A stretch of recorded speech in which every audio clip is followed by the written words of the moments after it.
పూరాలోకల్ పంచాయతీ ఎన్నికల్లో ఓ అనూహ్య పరిణామం చోటు చేసుకుంది. రాజన్న సిరిసిల్ల జిల్లా వేములవాడ అర్బన్ మండలం చింతలటాన పంచాయతీ పరిధిలోని R&R కాలనీకి చెందిన చెర్ల మురళి గ్రామంలో చికెన్ సెంటర్ నిర్వహిస్తున్నారు. గతంలో వార్డు సభ్యుడిగా గ్రామస్తులకు ఎన్నో సేవలు అందించారు. ఈసారి సర్పంచ్ స్థానం ఎస్సీ జనరల్ కు బీఆర్ఎస్ పార్టీ ప్రజల మద్దతుతో సర్పంచ్ స్థానానికి నామినేషన్ దాఖలు చేశారు. తన మద్దతుదారులతో రోజు ఉత్సాహంగా ప్రచారంలో పాల్గొన్నాడు. అయితే ఈ నెల 4న అర్ధరాత్రి గుండెపోటుతో మృతి చెందాడు. ఎన్నికల నిబంధనల ప్రకారం మిగతా 5గురు అభ్యర్థులు పోటీలో ఉండడంతో అధికారులు ఎన్నికలు నిర్వహించారు. ప్రజలు మురళిపై ఉన్న అభిమానంతో 358 ఓట్ల భారీ మెజారిటీతో గెలిపించుకున్నారు. గెలిచిన అభ్యర్థి భౌతికంగా లేకపోవడంతో తాత్కాలికంగా ఎన్నిక ప్రక్రియను అధికారులు నిలిపేశారు. ఇప్పుడు ఏం జరుగుతుందో అని గ్రామస్తులు ఉత్కంఠంగా ఎదురుచూస్తున్నారు. మళ్లీ ఎన్నిక నిర్వహిస్తారా లేక ఉప సర్పంచ్ అభ్యర్థికి సర్పంచ్ పదవిని ఇస్తారా అని చర్చించుకుంటున్నారు.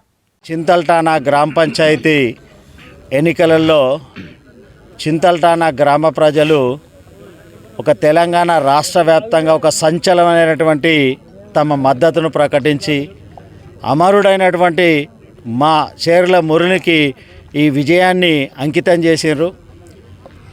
ఈ గ్రామ ప్రజలకు ఉన్నటువంటి విశ్వాసం, నమ్మకం ఏ విషయంలోనైనా సరే గత 5 సంవత్సరాల నుంచి మా వర్గాన్ని నమ్మి ప్రతి విషయంలో కూడా మాకు అవకాశాన్ని కల్పించి ముందుకు తీసుకువెళ్ళారు. ఒక సందర్భంలో దురదృష్టం జరిగింది. ఒక 10 నిమిషాల ముందు కనుక నేను వెళ్ళినట్టయితే హాస్పిటల్లో ఈ దుస్థితి నాడు రాకపోతుండే. నాకు సమాచారం అందిన 10 నిమిషాల్లోనే నేను హాస్పిటల్కి చేరిన కారు తీసుకొని. కానీ నేను వెళ్ళగానే డాక్టరు 5 నిమిషాలు అయింది సార్ మరణించి, ఏం చేయలేమని అన్నది. చాలా షాక్కు గురైనాం. ఆ షాకులో అసలు ఏం చేయాలనే నిర్ణయం అనేటువంటిది మాకు తోచలే.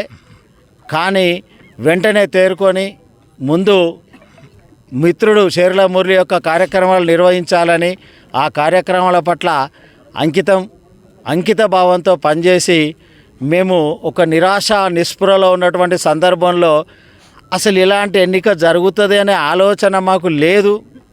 వాస్తవంగా మేమేమనుకున్నామంటే ఎన్నికలను ఆపాలనే ఉద్దేశం కొద్దీ మరణించినట్టుగా డెత్ సర్టిఫికేట్ పెట్టి ఎన్నికల కమిషన్ దగ్గరికి తీసుకువెళ్ళాం. కానీ ఎన్నికల కమిషన్ ఏమన్నది, ఎన్నికలు ఆపము, రూల్స్ లేవు, కొత్త రూల్స్ ప్రకారం ఎన్నిక నిర్వహిస్తాం.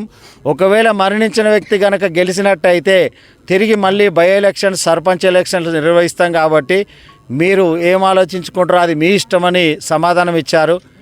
మేము ఇంతటి నిస్పృహలో ఉన్నప్పుడు గ్రామంలో ఉన్నటువంటి కొందరు మహిళలు, కొందరు వ్యక్తులు మాకు లేని ఆలోచనను కల్పించి అట్లెట్లా భయపడతాం సార్, మనం మురళినే గెలిపిద్దాం, మురళికే ఓటేద్దాం, మీరు ధైర్యంగా రండి, బయటకు వస్తే గెలుస్తాం, మనము మళ్ళీ మన క్యాండిడేట్ అవుతాడనే ఒక నమ్మకాన్ని వాళ్ళు కల్పించారు. ఆ నమ్మకం కొద్దిగా ముందుకొచ్చినాం. ఆ నమ్మకం కొద్దిగా గ్రామ ప్రజలు ఈరోజు మమ్మలను తల ఎత్తుకొని తెలంగాణ రాష్ట్రంలో నిలబెట్టారు. చింతలటాన గ్రామం అంటే ఇది ఒక చరిత్ర.